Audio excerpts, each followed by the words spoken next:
Is it really possible? Like, can you actually manifest what you want in, like, minutes? Could you become a master of instant manifestation? It's a bold claim, isn't it? And that's what we're going to unpack today. You shared this YouTube video, right? Yeah, it's super popular right now in the manifestation world. Right, by this creator, Hyler, who they say they've, like, figured it out. So today we're taking a deep dive into their techniques and mindset shifts, seeing what stands out, and more importantly, what you can actually use in your own life. Yeah, exactly. Because there's so much hype around manifestation. Ugh, I know. It's easy to get lost in it. So we're here to help you sort through it all. Separate the wheat from the chaff. Ooh, I like that. So Hyler starts by talking about clearing your mind. Like, they really emphasize grounding yourself, being present, and becoming aware of your energy, almost like resetting before you even start manifesting. What do you think about that? Well, this is where the video gets interesting because it connects to, like, real personal development stuff. This idea of grounding yourself. It's a lot like mindfulness practices, like meditation. And there's actually a lot of research now that shows these techniques can help you clear your head and focus better. So it's like creating a blank canvas for your manifestations to take hold. Exactly. I mean, how often do you feel overwhelmed? Oh, all the time. Right. Thoughts, to-do lists, anxieties. Yeah. It's really common. So using some of these grounding techniques could be, could really help you get clarity for manifestation.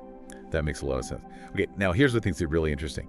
Hyler uses this analogy to explain controlling your reality. They compare it to, like, being an author writing a book. Oh, yeah. And it's so powerful. They even say, quote, "You are the author. No editor is going to be changing your storyline. You decide, period." Wow, right? Yeah, it's a bold statement. And from a psychology point of view, that idea of taking ownership is really empowering. Like, think of it as claiming your internal locus of control. That basically means you believe that you have power over your actions and your reactions, even when things feel out of control externally. So if you truly believe you're in control, you might start acting in ways that get you the results you want. It's like a self-fulfilling prophecy almost. Exactly. It's about recognizing that you have agency, and how that can actually influence outcomes, even if it starts with just a small change in your attitude and actions.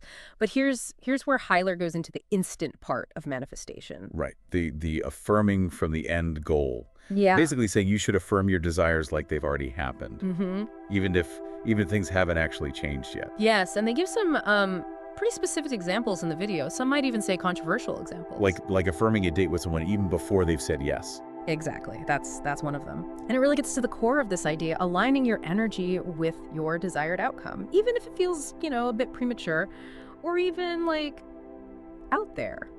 So is it, like, just fooling yourself? Or is there something more to it? What are your initial thoughts on that?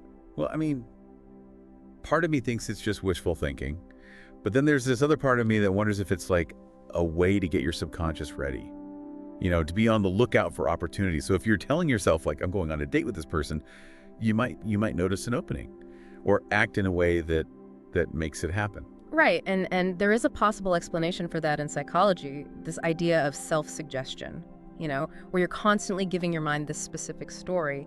It can actually change your thoughts, feelings, and even your behaviors. It's something that's been used in different fields for years, like sports psychology and personal development.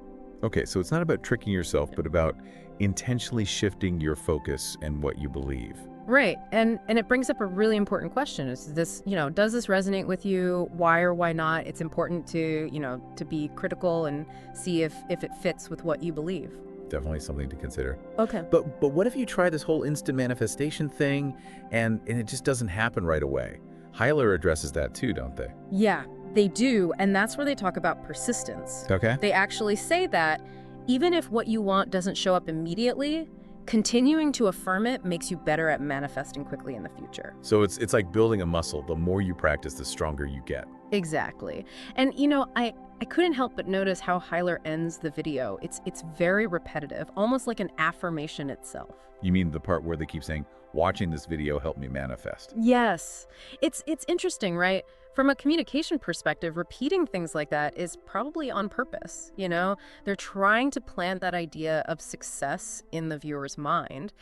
It's pretty common in persuasive communication, and it can be really effective.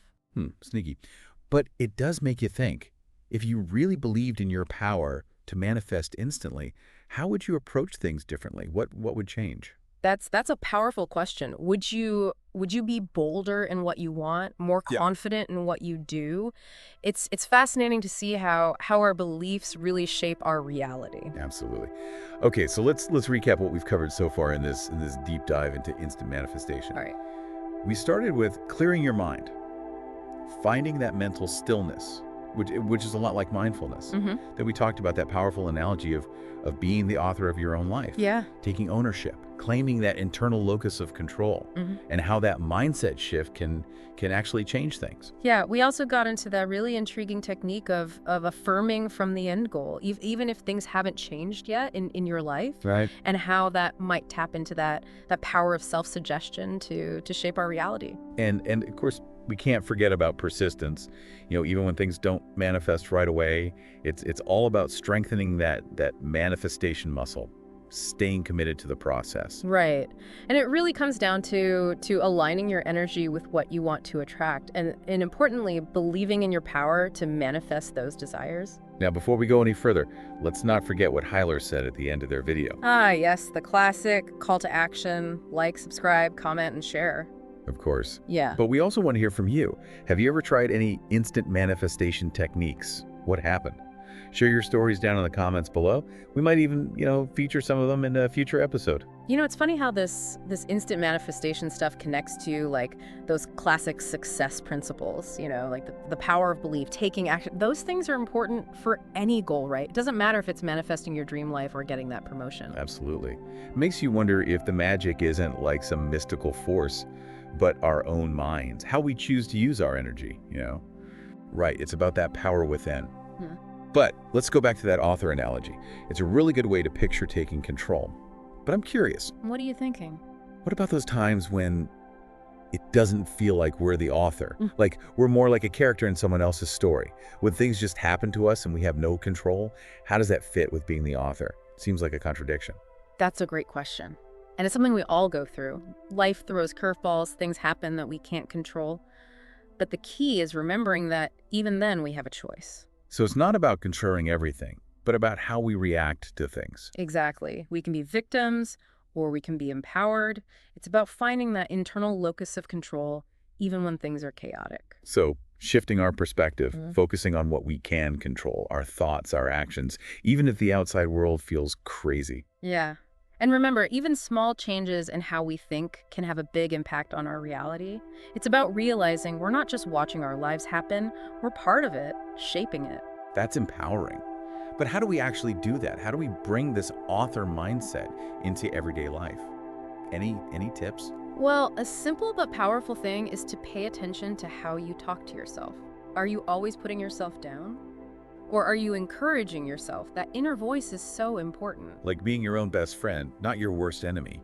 If we're always negative, no wonder it's hard to manifest good things. Exactly. It's like building a house on sand. You need a strong foundation, that belief in yourself to create something that lasts. Love that visual. Positive self-talk. What else? Another thing is taking responsibility. It's easy to blame others when we fail, but real power comes from owning our decisions, even the bad ones. It's about learning from mistakes and using them to grow. So taking control of the story we tell ourselves. Yeah. Not letting outside forces write it for us. Exactly. We are the authors and we can rewrite our stories anytime. It's really freeing knowing you have that power. It opens up so many possibilities. Speaking of possibilities, let's get back to instant manifestation. It's a fascinating concept, but not everyone feels the same way about it, right? Absolutely. It's important to respect different views and approaches. What works for one person might not work for another. There's no one size fits all, not for manifestation, not for anything, really. Totally. We're all on our own journeys. But one thing that struck me in Hyler's video was like feeling the emotions of your desired outcome. Really immersing yourself in it like it's already happened. Yes. That's about visualization and really feeling it. Something successful people have used forever. Athletes, performers, entrepreneurs, all sorts. It's not just thinking about what you want, it's about feeling it like it's already yours. Okay, but how do you do that? It's easy to say feel it, but harder to actually make it happen. Any tips? Sure. One thing is to create a really detailed visualization. Imagine yourself in that scenario where you already have what you want. Don't just think, feel it. What do you see, hear, smell, taste, feel? Like a movie in your mind, but with all the senses turned up. Exactly. More details make it feel more real. And as you're doing this, focus on those positive emotions. Joy, gratitude, excitement, peace, love, whatever fits your desire. Create that strong feeling, and it can actually draw what you want to you. This might sound a bit out there for some people, but there's actually some science behind this, right? Right. Studies have shown that when we vividly imagine doing something, our brains react similarly to actually doing it. Like tricking our brains into thinking it's already real. Kind of, yeah. Our brains don't always know the difference between imagining and reality. That's why visualization is so powerful for manifestation and for any goal. It's like giving your subconscious a preview of the future you want to create. Exactly. Planting those seeds and nurturing them with intention and emotion. So fascinating. It really makes you appreciate the power of our minds. We have to wrap up soon, but anything else from Heiler's video or about instant manifestation you'd like to add? One thing I'd emphasize is that it's not a magic bullet. It's not just wishing and poof, you get it. Not like those genie stories. No. It's about aligning your energy and then, this is important, taking action. It's both inner work, like changing your mindset and visualizing, and outer work, actually doing things in the real world. Like planting a seed and then taking care of it, giving it water and sunlight. Perfect analogy. And like a seed, it takes time. Even with instant manifestation, there's a process. It's about trusting and believing that what we want is coming. So action and allowing, effort and trust. Exactly. A dance between our will and how the universe works. And speaking of trust, we have to trust our listeners will be back for the last part of our deep dive. Right. We still have so much to cover, like Heiler's tips on dealing with doubt. Because let's be real, we all have those moments. Absolutely. Doubt is normal. It's human. But learning to handle it is key for manifestation. We'll get into that and more next time. So stay tuned. We'll be right back. All right, so we're back and ready to finish up our deep dive into instant manifestation. Before, we were talking about action and trust, that balance. Right, doing your part and letting the universe do its thing. Exactly. And now, let's tackle something that can really trip people up, doubt. Yeah, doubt. Because, let's be honest, it's part of life. Oh, absolutely. Doubt's a normal human emotion. It's how we deal with uncertainty, make sense of the world. It's not a bad thing in itself. But with manifestation, it can feel like it's working against you. Like if you want something amazing, but you're always doubting yourself, that can't be good. You're right. Doubt creates resistance, like trying to drive with the parking brake on. You might get there eventually, but it'll be a rough ride. So how do we deal with it? Heiler talks about grounding yourself in the present, feeling the energy, almost like silencing those doubts in your head. That's one way, and it goes back to mindfulness, like we discussed earlier. Being present takes you away from those loops of doubt and worry. It's about focusing on what's around you, your senses, your breath. It helps you feel grounded, which can be really useful. So hitting pause on the doubt spiral and just being present. Exactly. And when you're in that state, you're more open to guidance, inspiration, those intuitive nudges that help you move forward. Makes sense. Heiler also mentions affirmations to fight doubt, repeating things like, "This is my reality, I get to decide." What do you think about affirmations? They can be really powerful. Think of them as positive statements that reprogram your subconscious beliefs. Repeating them helps you counter those limiting beliefs that might be holding you back. Like rewiring your brain for success, believing you can create what you want. Exactly, creating a new mental blueprint. Now, some people are skeptical. They might see it as wishful thinking. Right, like it's too good to be true. But here's the thing, our thoughts and beliefs really affect our reality. If you're negative all the time, you're more likely to have negative experiences. But if you focus on positive, empowering thoughts, you're more likely to attract positive experiences. So affirmations are about shifting from what you don't want to what you do want. Yes, aligning your energy with your desired outcome. Heiler even says that even if you don't get what you want right away, continuing to affirm it makes you better at manifesting in the future, building that manifestation muscle. I like that. The more you practice, the better you get. Yeah. But there's one last thing that I found interesting, this idea of detachment. Ah, detachment. It's a tricky one, especially with manifestation. It seems counterintuitive, right? If you want something so badly, how can you be detached? It's not about not caring. It's about letting go of the need to control everything.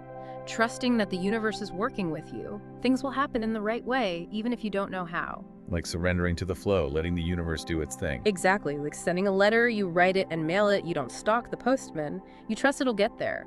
Detachment is having that same faith in manifestation. Beautiful analogy. Yeah. And it sums up that balance we talked about. Taking action, but also letting go, trusting. Right. Recognizing we're co-creating with the universe. We do our part, and then we let the universe do its part. This has been an amazing deep dive. We've covered techniques, mindset shifts, potential problems, even the science behind it. We talked about clearing your mind, being present, being the author of your life, affirming from the end goal, dealing with doubt and detachment. It's been a lot, but ultimately, manifestation is a personal journey. There's no one way to do it. It's about finding what works for you, what feels right in your heart. Exactly. What speaks to you from all of this? What aligns with your beliefs? That's the important question. We want to hear from you. Share your experiences, your thoughts, your questions in the comments. And if you liked this deep dive, please like, subscribe, and share it with anyone who might be on their own manifestation journey. Until next time, keep manifesting.